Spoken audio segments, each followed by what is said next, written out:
Coachella's 2026 lineup has finally been announced, and there are some pretty notable names here, albeit it's different compared to what it used to be. Clearly, there's mixed opinions, but I do think the headliners are a very interesting start. Karaji is definitely a talented and consistent performer. She recently was at the Vatican performing next to Andrea Bocelli. Her star power has definitely grown in the last 5 years, but I will say I'm surprised to see her headlining Coachella.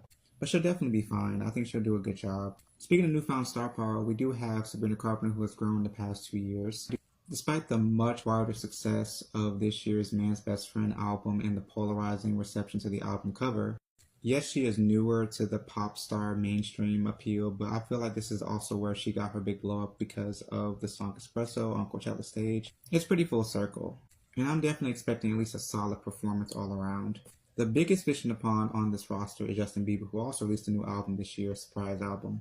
This would have been more appropriate 10 years ago, and despite all the media frenzy about his relationship or his health, honestly, Bieber should have done a Super Bowl at this point, but I do think that this is the most appropriate big name on the list. Cass has another recent claim of him, especially off the virality of the Gap commercial, which was a big talking point, as well as Gnarly. Since their K-pop label mates have made a stint on the Coachella stage, I feel like it's also appropriate because it makes sense. And they showcase at Lala, they do have the talent to hold a stage. I just wonder what they're going to do for this one compared to a Lala smaller stage.